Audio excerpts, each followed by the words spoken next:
ఒక్కరికి సపోర్ట్ చేయని నెంబర్ ఇంకొకరికి సపోర్ట్ చేసే అవకాశాలు ఇక్కడ ఉంటాయి. సో ఆ విధంగా చూసుకున్నట్లయితే అంటే మోస్ట్ ప్రాబబుల్లీ కొన్ని ఏరియాలు అంటే కొన్ని డిస్టిక్ కావచ్చు, కొన్ని టౌన్స్కి కావచ్చు, కొన్ని రాజధానులు దేశంకి కూడా తీసుకున్నట్లయితే ఈ 18వ నెంబర్ ప్రభావం ఎందుకు 1+8 టోటల్ చేస్తే 9 నెంబర్ మార్స్ నెంబర్. కుజుడు ఏ విధంగా ఉంటాడు? సో అగ్రెసివ్గా ఉంటాడు, అంటే కోపం ఉద్రేకంతో ఉంటాడు. కాబట్టి ఆ స్థలాలలో ఎక్కువగా ఇలాంటి సంఘటనలు జరగడానికి, ఎస్పెషల్ ఎలాంటి సంఘటనలు జరగవచ్చు? ఫ్లడ్స్ రావడానికి, తర్వాత వచ్చేసి భూకంపాలు, ఎర్త్ క్విక్స్ అంటాం కదా, ఇలాంటి జరిగే సంఘటనలు, తర్వాత వచ్చేసి కొన్ని శక్తులు, అంతరిక్ష శక్తులు అంటే ఇట్లాంటి బాంబ్ బ్లాస్టింగ్స్, ఎన్కౌంటర్స్.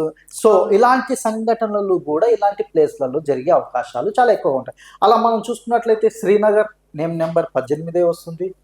సో ఇలాంటి కొన్ని చాలా పేర్లు అనేటివి, ముయామర్ అనేది ఉంది. సో ఇలాంటి పేర్లు మనం తీసుకుంటే అన్ని 18వ నెంబర్ మీదకి వస్తాయి. సో అదే విధంగా కొన్ని నేమ్స్ కూడా పాజిటివ్ నెంబర్స్ మీదకి కూడా ఉంటాయన్నమాట. సో ఈ నెంబర్స్ అనేటివి మనకి ఒక పర్సన్ కి పాజిటివ్ ఇస్తాయి, అంటే పర్సన్ కావచ్చు, టౌన్ కావచ్చు. ఇప్పుడు 18వ నెంబర్ ఉంది కాబట్టి ప్రతిసారి బాంబేలో సంఘటనలు జరుగుతున్నాయా?